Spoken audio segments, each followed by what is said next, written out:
And Merry Christmas! I'm an elf asshole, and that's okay. I piss Santa off, and it makes my day. Sometimes it makes his day, too. And welcome back to another episode of John Sees the World, or John Sees the World.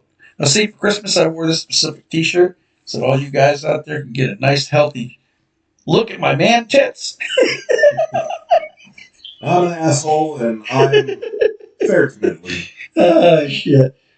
Okay, this is our Christmas edition. Richard is back. He's been on. Oh, Hands.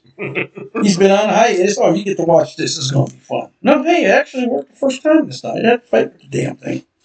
That doesn't happen very often. I forgot my hands. Oh, no, it's okay. You're sitting on cans, aren't you? Yeah. Yes. Okay, so we have some new sponsors, of course. We'll start off with three of the new sponsors, after which we'll get into the show. And if I can remember, we'll do the last new sponsor. But this week's show is brought to you first by My First Shit Stain in Toddler and Senior Incidents. Be the first on your neighborhood to celebrate your first pant load. Also included, I peed my pants with yards available complete with yard signs and spare shorts, Taco Bell gift card, and a I sharted t-shirt for that oh shit feeling. Release on what? Oh, relocation fees may vary. Side effects include embarrassment, tears, false encouragement. It won't happen again, and a day won't play with you. And a dog won't play with you. The day won't play with you. No, and we have another new sponsor. Are you toilet paper ads? Are you tired of just sitting there after taking a shit and wiping your ass and nothing else is going on? You're like, oh, let's just finish this up. Audio toilet paper ads will sit there and relieve you of that stress. As you wipe your ass, the toilet paper sings to you. It plays an advertisement to you. Now, where did I get this idea, Richard? I got this idea from Outlook. Outlook now has ad email. Yes, instead of just the email you're always getting anyways from different people in Outlook, now you get ad email. And you want to get rid of it, you have to pay extra. So, audio toilet paper ads are here to stay. And by Chia Dick. when he can't grow his own, grow one for him. Brought to you by the people of Chia Pet. Just watch that thing go. I have an announcement too. Okay. We probably should have checked to see if this thing's still echoing. Yeah, I was going to say that. Yeah, it is echoing a bit. Oh, is it? Yeah. Probably because we've got both desktop audio and the microphone recording. Okay, so let's disable the. What do you just say? You can just mute it from there. You can drag it all the way down. There. Now, it should just be picking up the microphone. Yep, just picking up the microphone now. Yeah, but we've always had those two going. I don't know. I don't know why, but blame it on Pruitt. You touched the machine, right? Yeah, blame it on Pruitt. Okay. You hear that, Pruitt? I know you did it for free, brother, but it's your fault. We kid. Just look at my man boobs and be amazed. Well, this being Christmas season and such, and us having a Christmas opening. Hope you liked that opening, by the way. Took a lot of work and a lot of labor to create that. Oh, can't forget these. Got to get our toys out too. I haven't been. Oh, you got the slide whistle. Yeah. I couldn't find the slide whistle the other day. Where'd that slide whistle go? Right behind the harmonica, which is right behind the. Was it? Yeah. Oh, how the hell did I not see that? I don't know. But this being Christmas, anyways. I'm going to tell you a few Christmas stories. You would think somebody like me having the life that I've had, and considering some of the stories I've shared with you, I'd have a lot more. Oh, I just thought of another one. It's going to be a repeat, but I'll tell you the story again if I can remember. But I'm going to tell you a few Christmas stories. And then we're going to find out about the history of Charlie, the Attic Rescue. Yes, that's right. It's your story. You're going to tell it. That was a great story. I loved it. Well, Well, when I didn't include a picture, but we're not prepared for that, I guess. no, we're not prepared for that. I didn't know you were going to do that. See, we could have done Hey, that. what is this? What's that? What's that? You're hovering the mouse over something down there. Yeah. Oh, oh man, the John, cruise what did you shoes say? are kicking in. Is I'd give you a cruise shoe, man, but I know you're trying to get a job, so Yeah. we got to keep you clean. Yes, it's been over 6 months now. I've had one interview, and boy, was it special. You know, there are people out there that actually go, "How the hell did you get an interview in 6 months? Call me, call me." Yeah. What's your secret? Holy shit. Okay, my first Christmas story. This is this is about 69 or so, I guess. We were living here. Yeah, 1960. Oh, 69. There goes Richard. 69. He said 69. Well, I kind of required to. So, anyways, You say, nice. Christmas Eve, 1969. We're here in San Antonio, Texas, up on the northeast side of town. What was then known as the Naco-Piran area, lovingly referred to as Redneck Hell. And when you're a Mexican who lives amongst the rednecks, yeah, it's special. It's different. Although you keep saying, "Oh, I wish everybody kept, stop talking about racism, blah, blah, blah." Well, in 69, racism was a very real thing. And I saw a lot of it. And this is kind of like, I guess you would say, the result of this story. My dad and his buddy Raymond decided they were going to go to the local bar for Christmas Eve. Now, needless to say, my mother was pissed. "John, this is Christmas Eve. You're supposed to be here helping me put the presents under the tree and be ready for the kids. And you want to go out and get drunk with Raymond." And my pop, of course, being my father and Macho Man, he went out to the bar with Raymond on Christmas Eve. So they're at the bar, they're doing whatever it is they're doing over there, drinking whatever it is they're drinking and having a great time and laughing and laughing. And if you had ever met my dad and heard him tell stories and whatnot, much like I like to tell stories, he has a voice like mine, rather loud and projecting.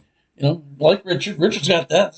He's got that loud projecting voice. When I wanted to. Yeah, when he wants to. When he wants to. So I guess them being loud. Sometimes I use it on recruiters. Oh, God. I wish we had time for that story. One of these days, we got to make time for that story. That's a good story.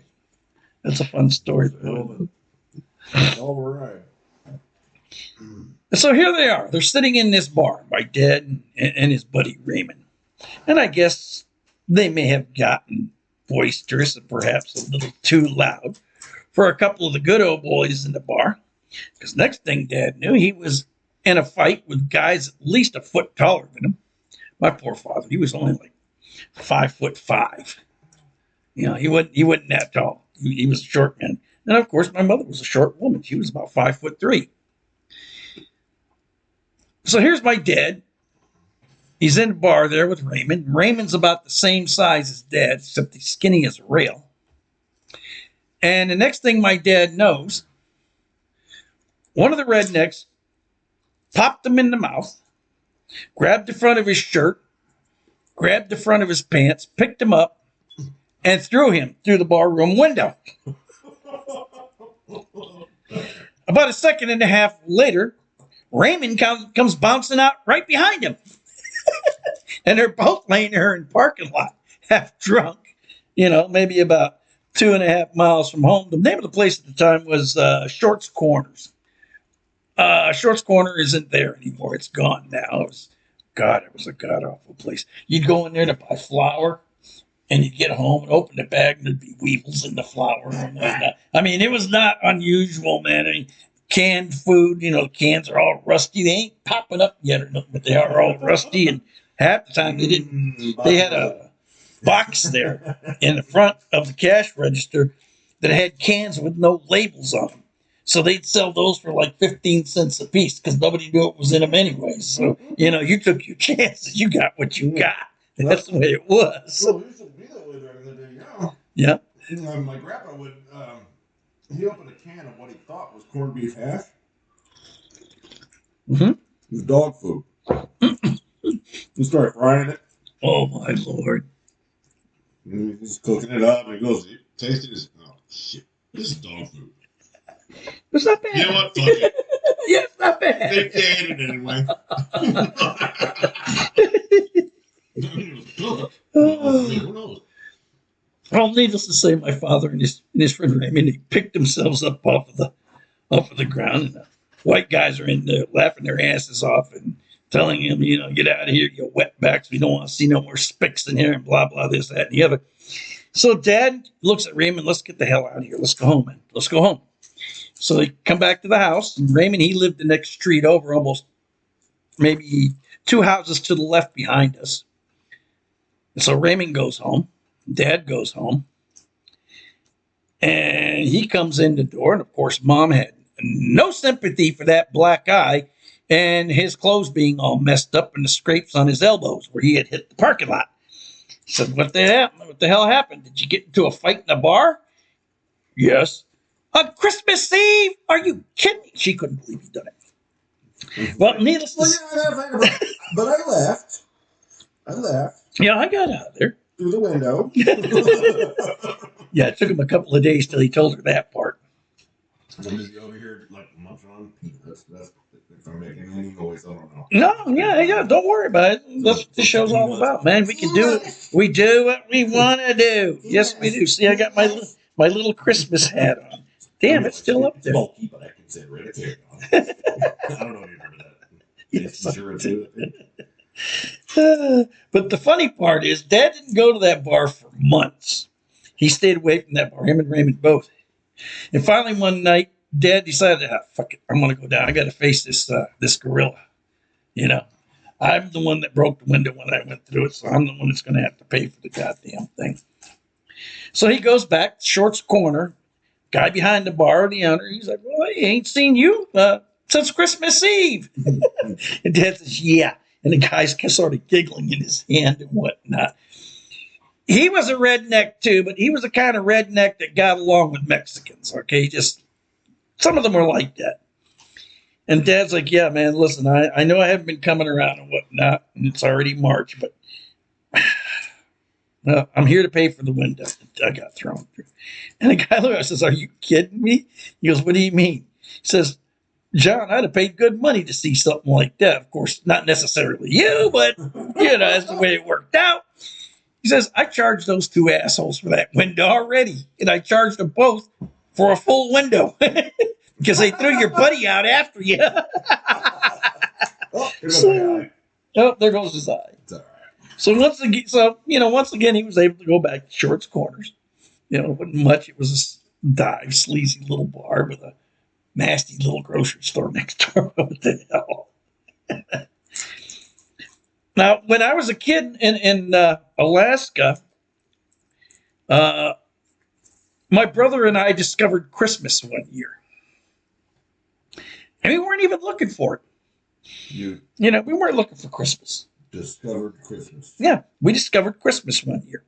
You know, we just happened to be playing around and having a good time, and all of a sudden, oh, look, that must be Christmas.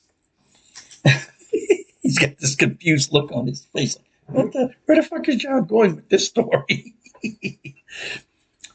I might have been 7, maybe, and Chris was 6.5. It was late November. So I remember we were dressed warmly, because up there in Alaska it does get cold, and those apartments on base were not heated very well, as I remember. And so Chris and I were bouncing around on the floor, tussling and tugging at each other and pushing each other and throwing kid punches at each other, you know, I'm going to sit on your face, fart on it type of thing, whatever, brothers do to brothers. And our mother went to go do something. I forgot what it was she was going to go do. And my father wasn't home from work yet. And as we're playing, we both suddenly realized, that couch over there has been in front of that closet door for quite some time. Why would a couch be in front of the closet door? That makes no sense. They told us closets were to put coats in. So let's put our coat in the closet. So somehow we managed to move this huge couch by ourselves without making too much of a ruckus. Opened the door and found all our Christmas toys. So, yeah, that was the year my brother and I discovered Christmas. In February? Late November. Oh, November. Late November.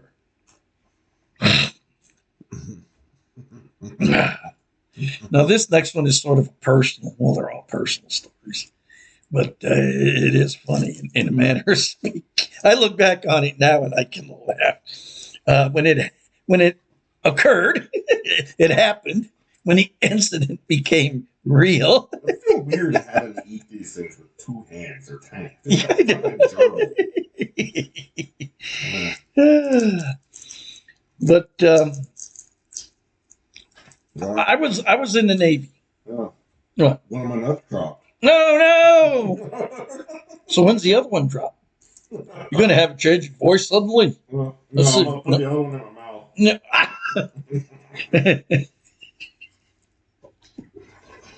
Is that some sort of masturbation I don't know about? What? One of your nuts in your mouth. I don't know if YouTube's going to allow us to put this on there, but we'll take a shot. It's just, you get heard of like, shit. I was thinking of ball gags and a gag order, and there's some kind of joke in it, and nothing was coming to mind. Sorry. It did not land. Marcus, are you all right? He's got that ball in his mouth. Pulp Fiction. You remember that? Oh, shit. I had to stop watching. Marcellus, are you all right? You got to a scene where someone was fucking around or shooting up or needles, or I got the needle thing, and I stopped watching. Oh, dude, that was a great scene. You missed a great scene. They're shooting up heroin. And Marcellus's girlfriend, who Marcellus had told the John Travolta character told him to take her out, take her dancing and eating, And when they get back to the apartment, his buddy's apartment, she ODs. So of course, Travolta's freaking out because Marcellus, he's this big ugly bastard and he's a gangster, and so is Travolta and whatnot, as part of an international gang, nonetheless. And so he looks at his buddy. He says, "What can we do? What can we do? Man, we take her to the hospital and drop her ass off. They ain't gonna be she ain't dying in my goddamn house." No, man, it's Marcellus. Oh shit, Marcellus is old lady. And so they're freaking out. And finally, the guy who owns the house, he remembers, oh, I've got a shot of adrenaline. So he breaks out an adrenaline needle, and they're sitting there arguing as to where it goes in, how it goes in, the amount of pressure that is going to be used to put it in. You're pretty mad. If I hit the floor, dude, it's your fault. Okay. But once they get past the comic relief part of all that, John Travolta finally, bam, and he jams it into her chest, and it goes all the way in, and the needle's about that goddamn long. Shoots her heart full of adrenaline, and all of a sudden she takes a deep breath and sits straight up with that needle dangling out of her chest. She looks down. What the fuck? That's not a Christmas story. So anyways, damn, man, we got off on that. Anyways, I was in the Navy. And during my time in the Navy, I got to see the wife 1 month out of every year. And I made sure that month was halfway through December through halfway through January. So I could spend Christmas and New Year's with her. And, we'd have 30 days together. And then I'd have to go back to my ship in Norfolk. So for one Christmas party, my brother-in-law and my sister threw a Christmas party at their apartment on the other side of town. So the wife and I decided to go to the party, and it was a daytime party of all things. Well, lo and behold, Peter being Peter, had beer at the house anyways. Oh, okay, great, beer, wonderful. So we sat there, and we were there for maybe, a few hours or whatnot, drinking and having a good time and such. And just, I'm holding the wife and squeezing her and all this because I haven't seen her for 11 months, and feels good having her next to me and feeling her there and whatnot. And after 2 or 3 hours, I said, it's about time we go back. We go back to the apartment, back to our apartment on the other side of town. I've still got to drive across town, and I'm feeling a little good here.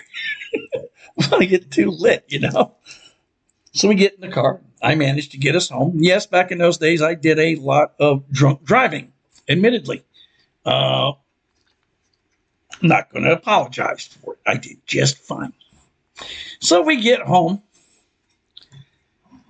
And we get into the bedroom, and I start taking off, the stuff I had worn to the party and whatnot. I'm not even allowed to do drunk sitting on my ass, right? Yeah, Richard has to drive sober for a while here. Yeah, liver stuff and whatnot. No, I know you might like it. You might end up enjoying it. What? Being sober. Oh, well, I'll save money. You save money, and maybe you'll find a way to do things in a different way. Nothing if you ask me to stay sober, I'm going to tell you to go fuck yourself. I don't stay sober for anybody. I'm flying on a cruise tube right now. I mean, shit. So we get back home, and we start taking our clothes off to change into regular clothes and whatnot. And I'm like, last night was great. Let's do it again. She's like, are you sure? I said, what do you mean? You're drunk. I said, so you may not be able to get it up. I said, don't worry about that. Shit, that's not going to be a problem, woman. So, needless to say, we got busy and had a good time. Enjoyed the hell out of ourselves. And then as we're laying there afterwards and smoking a cigarette, all of a sudden I look over at her. Oh, shit. She goes, what? I jump out of bed, run to the restroom, and proceed to puke my guts out. Do you know how that makes a woman feel when you've just made mad, passionate, illegal sex to her, and then you have to go blow your guts? Right afterwards. All the beer and everything I'd been drinking at the party, man. You're moving around. Yeah, moving around, rumpused it up a bit. Yeah, it's sloshing and foaming up. Yeah, it was a merry fucking Christmas. You probably blew. She wasn't happy about it, I'll tell you. I've thrown up while being completely sober. Well, mostly completely. I'm like, I can finish this for you real quick. It was some trash OE 800 Mickey's or something like that. It's like, this isn't going to get me drunk. I have to drink 2 or 3 of those. I was like, I can finish the rest of this real quick. Oh, half empty. I'm like, I probably shouldn't have done that. Why? I feel a lot of bubbling. One moment. It just wasn't bleh. It was just a stream of fucking foam. It was a lot of fun. Once again, not a Christmas story, but hey, it's a story. Excuse me. So that was my story about getting laid and getting sick. Okay. I thought who was that guy that got stinking drunk and then had sex with some woman, and the next day, God, I can't remember much of last night. How was it? Oh, yeah, it was great until you started pissing at me. BM1 Ortiz. BM1 Ortiz, he told me that story. He said, yeah, man, his beautiful redhead got to bed and we're going at it. And I woke up the next morning and my face was all sore. She had been slapping me and whatnot, I suppose, and whatnot. And I looked at her. what happened? She goes, you don't remember. He goes, no. It was going great until you started pissing in me. Oh, God. Yeah, I've heard some stories, sailor stories. Okay. But that one was, wow, that was a special one. And I've told you the story about when I made 3 passes at my chief's wife at a party at their house and then chased him down the street and we're all drunker and shit. Those are squids for you. This next Christmas story is more along the lines of well, not a terror Christmas story, but a sad Christmas story, I guess. My first Christmas on board the South Carolina, this is before I got married. It was 1983, Christmas of 83. I was on board the USS South Carolina. Me and my buddy, Mike Mad Mountain St. Hilaire. And Mike, if you ever see this tape or hear it or whatnot, look, well, this video, leave a note, man. Leave your phone number, something. I will call you. He got kicked out of the Navy, and I was unable to keep contact with him. It was sad, too, man. Good guy. So me and Mike, we go down to one of the local bars. If I remember right, it was called The Flame. It was Christmas Eve. Neither one of us had anywhere to be.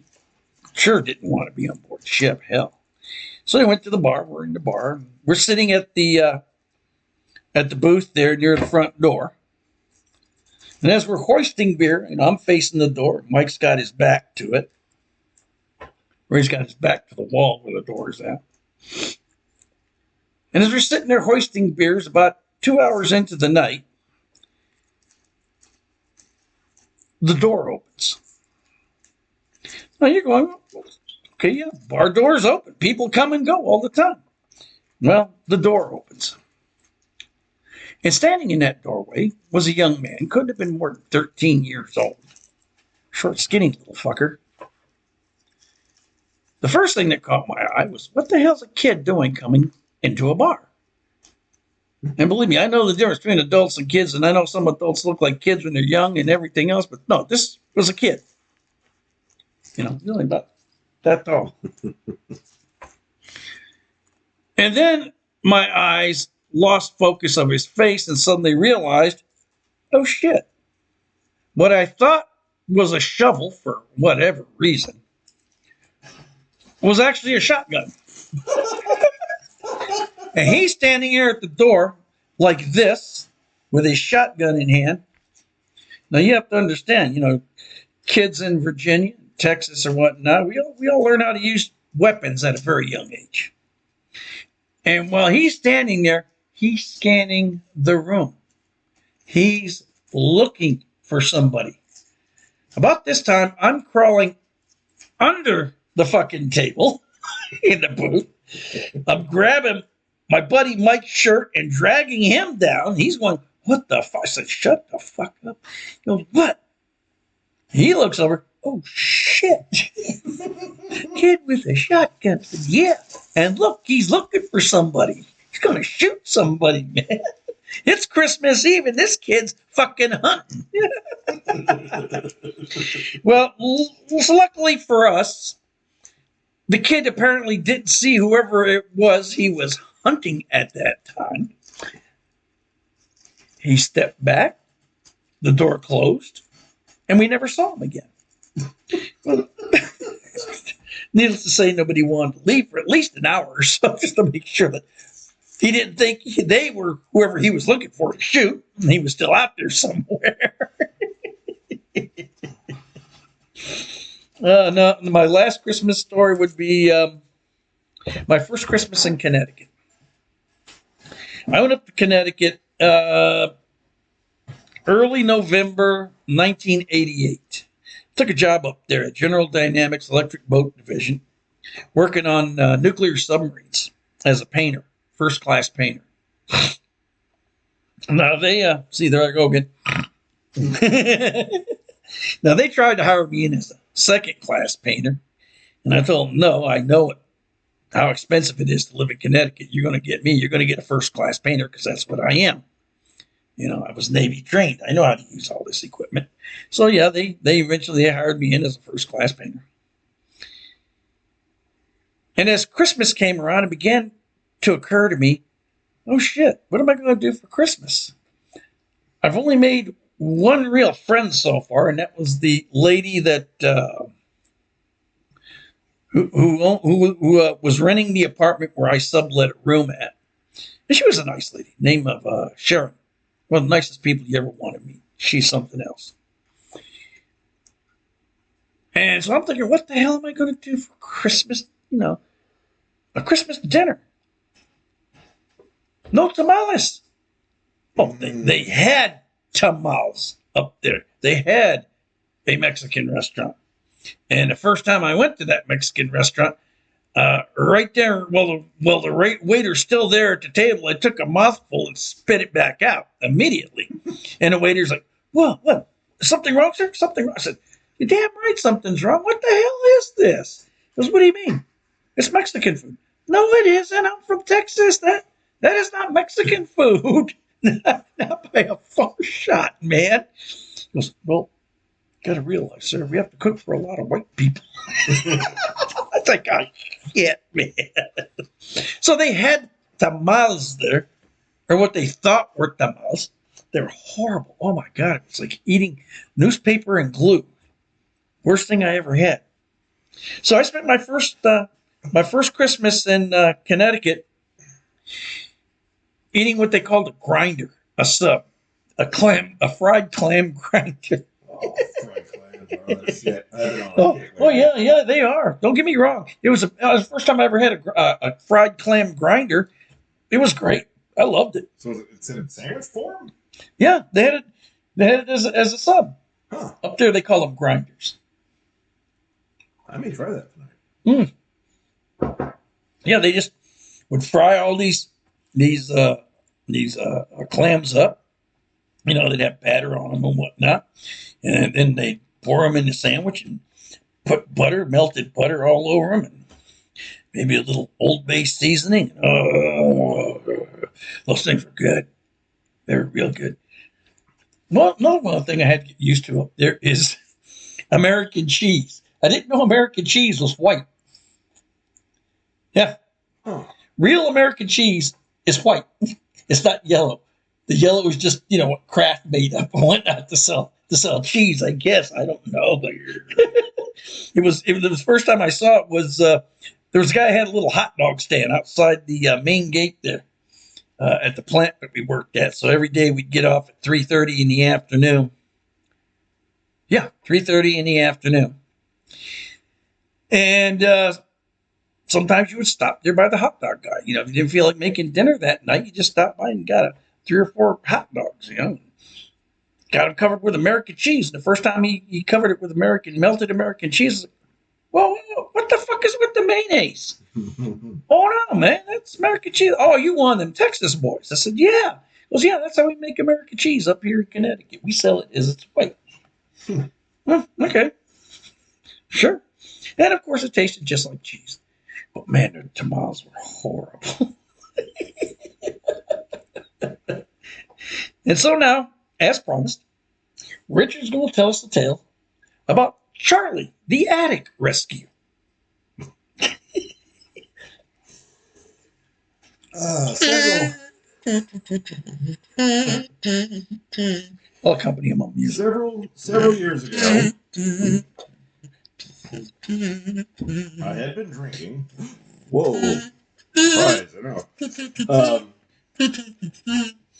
I was in one of these silly drunk modes. Throwing away some trash bags, a bunch of plastic trash bags. You can recycle them technically as long as they're tightly packed, right?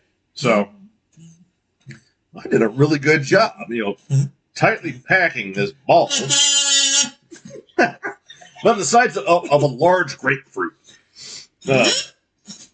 Large ball of plastic. I'm proud of myself, and I put a little piece of tape on it to keep it to hold it together, and I go to throw it in the recycling. My wife stops me and says, that can't go in there.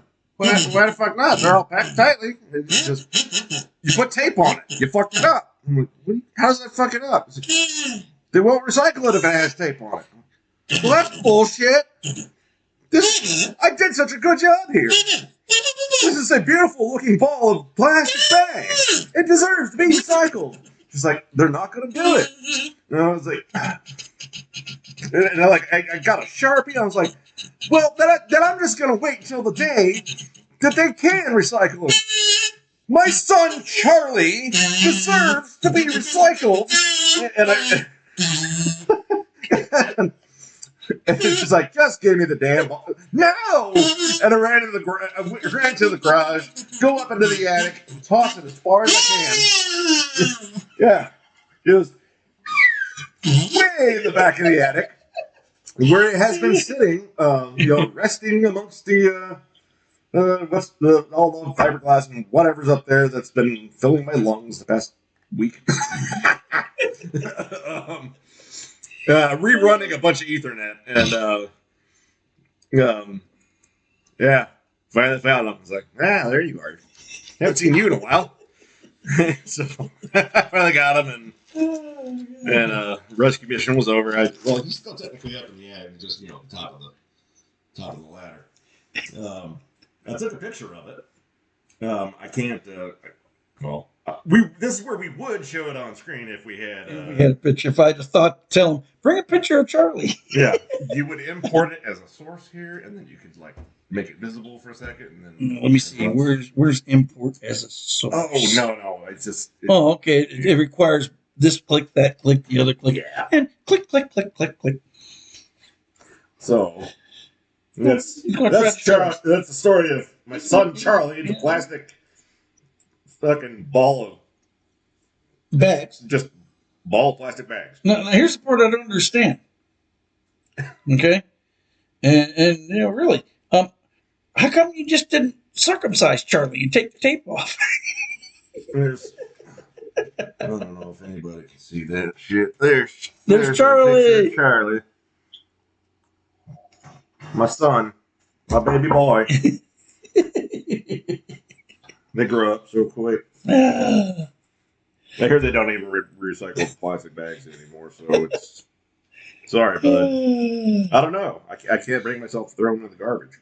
Well, the thing is, though, is that since you wrote on Charlie, once again, you're not able to recycle a written on plastic bag. The fuck are you talking about? Seriously? I don't know. I'm talking out my ass. Oh, okay, it was your mouth. Similar. Interchangeable. Depends on which end I decide to go. That South Park episode where they started eating with their asses. Yeah, I get the idea. Mr. Hanky. Well, ladies and gentlemen, all you festive folk out there, this is my war on Christmas. Happy holidays. Happy. Yeah. Merry holidays. Happy Christmas. My war on Christmas. And of course, we have one final sponsor. I did tell you we had several sponsors tonight, so we got one final sponsor. And this is Poop Fresh. With Poop Fresh, you'll think you're shitting gardenias. No more, oh my God, flush the toilet, it's coming out from under the door. Be a font of freshness in the land of smelly turtles. Poop Fresh, a Johnny Depp approved product. And I'm an asshole, and that's okay. I piss people off, and I make my day. We'll see you next time on John Sees the World. Or is it John Sees the World?